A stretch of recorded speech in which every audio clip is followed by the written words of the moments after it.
Oh, I see. Because I have to press on YouTube. I don't know why it's making me do that. Bro, what is going on here? What's up, guys? You would not believe I've been talking to myself for like 15 minutes on this whole stream thing. Bro, welcome to the Hump Day Hangout again. What's up, guys? Welcome, welcome, welcome, guys. Um, Literally, I guess I had to press go live like on I had to go live like on the thing or whatever, like on the um on the YouTube. I apologize, guys. But welcome to the Hump Day Hangout. I know we got to get like some type of like intro to play for you guys and what have you. Um, but yeah, welcome. I'm gonna go over some trades and everything. If you guys want to post your trades from today, any type of trading questions or anything like that, feel free. That's what we're here for. Just to kind of do like a midweek review. If you had like a red Monday, Tuesday, or even Wednesday, I don't want you to. I don't want you to finish the week on a red note. I want you to finish strong on the week. So that's why we kind of meet here on Wednesdays. Okay. Um, so with that being said, here I am going to get into like my trades from today. And before that, if you guys, I think you guys already seen the subscribe thing here, but if you could leave me a like and then also share the video with all your trader friends so that they could come and hang out with us and get some value as well. But let's jump into some trades here. Here, guys, give me a second.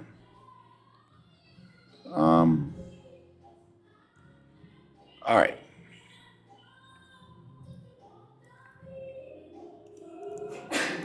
All right. So here is, bless you. So here is some of the trades that we took here today, you guys, if you want to go over here with us. So, so the first one was this SPX here, guys. We had this compression here on this SPX.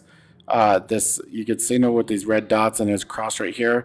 So whenever I seen this huge red candle in the volume of the dip buyers, I try to buy this little dip right here, and I have the chart over here, guys.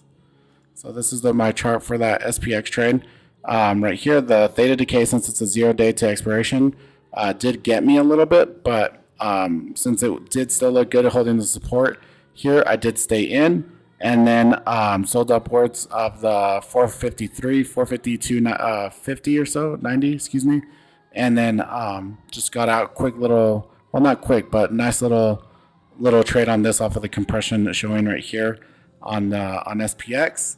And then I also had Netflix.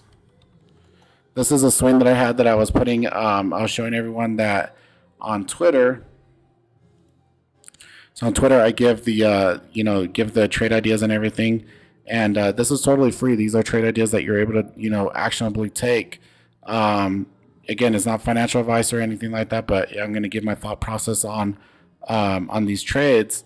And this was since August 24th where I took this trade, and I got in at like 555 when it got upwards of the breakout point, and then I just updated 558, and then right here 577, and then right now it's pulling back, but on the Netflix looking pretty good. Once I got to 585, I sold my 580s, and then I bought 600s.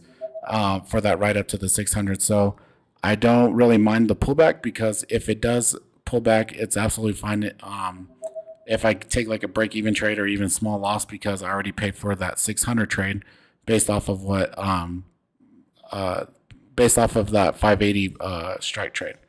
So something just to keep in mind there, guys. I took on this Netflix, and so on the 580s I made 7,565.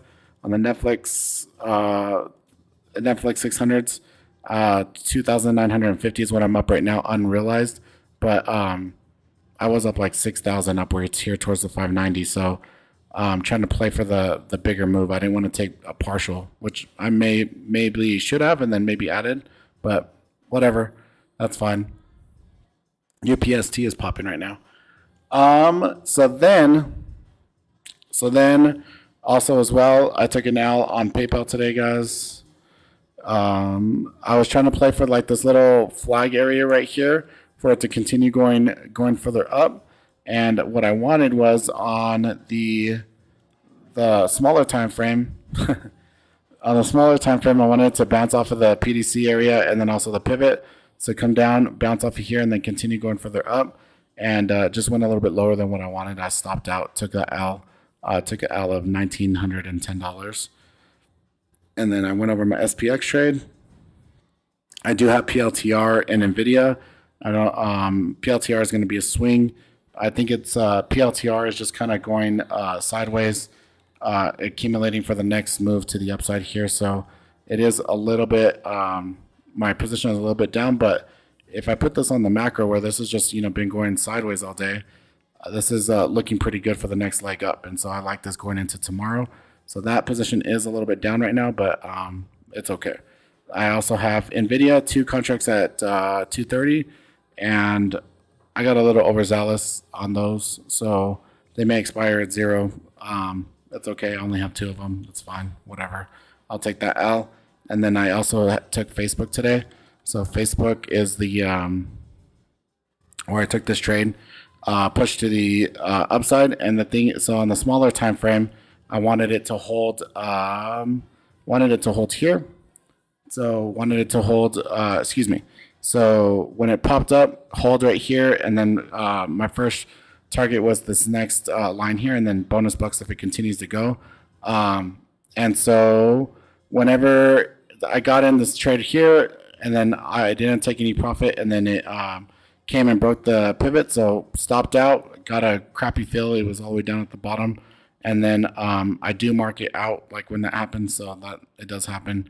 And then seeing that it reclaimed, and once it reclaimed the VWAP right here, I got back in again, and then this has been really, really strong the rest of the day. Now, what I was looking at here was on the bigger time frame was this kind of like sideways flag area where I wanted to break out of right here, the 382, and then get to 385 up towards this level. So that was a really nice trade. I just had to take that trade twice so I could be profitable on that. But what I was saying on the thing before you guys could hear me and stuff was that I have a rule. It's called the strikeout rule. If you take 3 trades on the same ticker, you strike out on that ticker for the day. You cannot longer take trades on that. So it helps with your mental and emotional capital. So you could move on to other trades without you being on full tilt and you being able to continue to take those types of trades and stuff.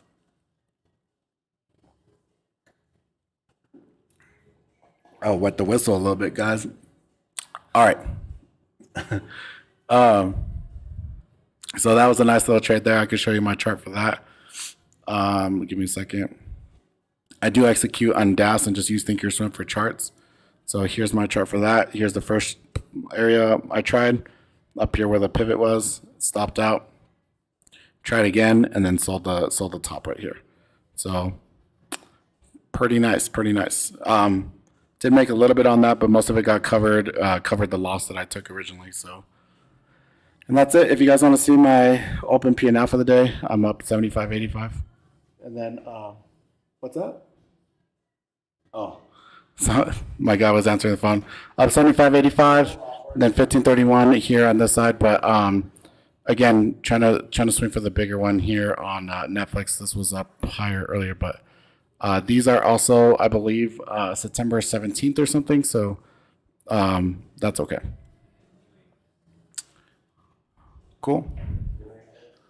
If you guys have any other tickers or things that you want me to go over, let me know.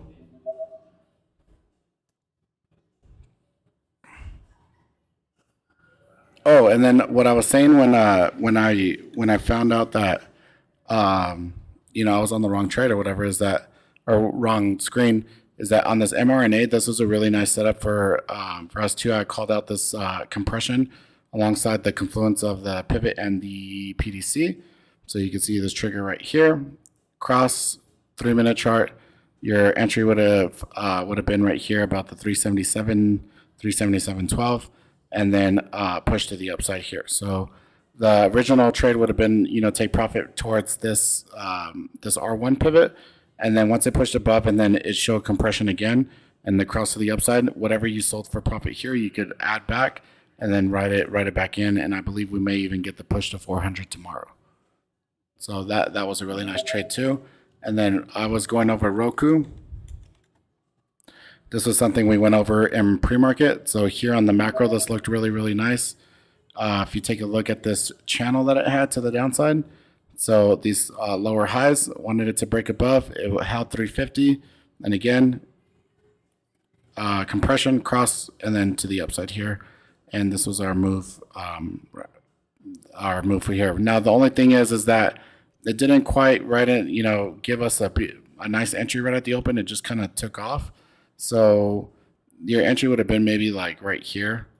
Would have been nice, but it didn't really give too much of a nice entry on this, so we didn't play it. Boom.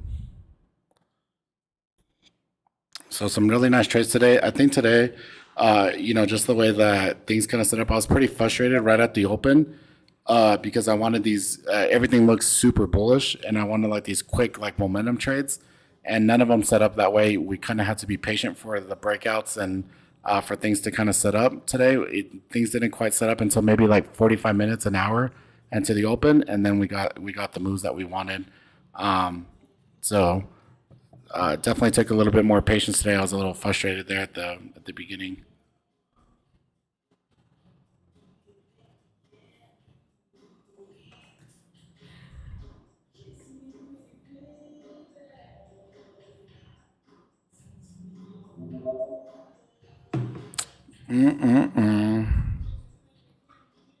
No other trades or things that you guys have questions to go over here, guys?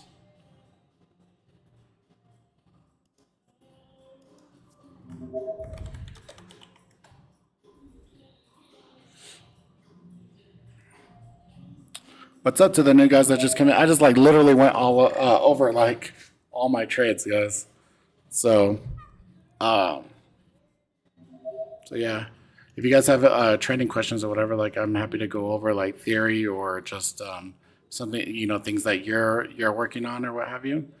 Um, I'm happy to go over those too.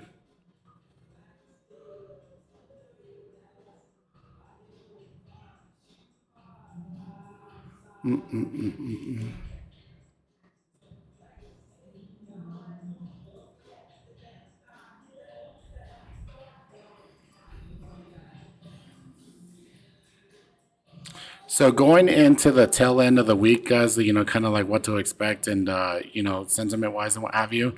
Um, where it's a little bit of a rough spot. I don't know if we have any other like type of economic news or anything that's coming out. Pretty much what we're doing is we got this really nice breakout area the other day, and then we're now just flagging and kind of digesting this move right here. And I don't mean to have this line on here. We could take this off. So we're kind of digesting the move, kind of just consolidating right here, and so we are protecting these lows in this area. We're testing the breakout spots. So 451 is going to be on the SPY our support area, and then I would love for us to get to 455 next. So as long as there's no absolutely any crazy news that comes out over the next 2 days, I believe we continue to go further up, going into the tail end of the week as well. So with the the Qs are doing really, really good as far as the what do you call it? As far as the moves that they have, all time highs up here, right? So we're same thing, digesting this move, and then we may get that move to the upside again. So that's what I'm kind of planning for, is for us to kind of go sideways, push up here into the end of the week. Now on Friday though, we do have 3 day weekend. So once you have a 3 day weekend, sometimes people don't are more apt to not want to hold over the weekend. We may get like an afternoon type fade, just profit taking, just to make sure we don't get any news on the long weekend and you're stuck in the trade. So something I'll be looking for at the end of the day on Friday. All right, and then yeah, and remember it's Labor Day on Monday, guys. So the market is closed on Monday. Don't wake up early. Don't set your alarm. Zeke and Dylan are gonna still be here. Watch, you're gonna forget, and you'll be like, "Why is there no one here?"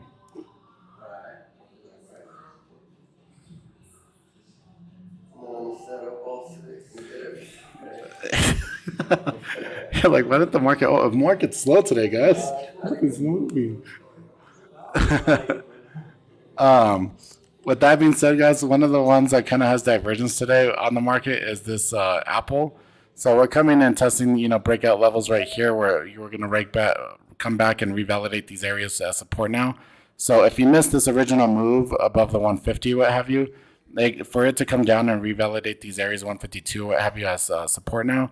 If it does, right, maybe even as low as this 151, then I would like to, get this next leg to the upside as long as everything stays bullish too. So just something to note on that. And then also as well with Amazon. So Amazon, the thing is that this has done a freaking awesome move over the last week, guys. 32.80 to 35.27. What is that? 300 points, almost. So we will need to come back and rest a little bit, and then I do not believe that we will close over 3,500 by Friday. So there is too many calls that are sitting there to close. So we can take a look at that too.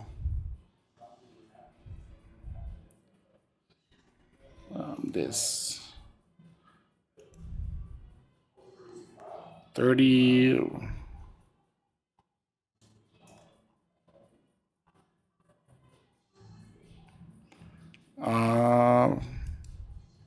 Right, so 5,970 open interest there. So you could kind of bet your sweet cheeks we're not going to end over the week over 3,500 on Amazon. Cool. So if we get another pop there, like Thursday, whatever, you could get some puts and play that downside if we get any type of momentum like that. Let me see here. Cool. All right, guys. Any questions? Anything?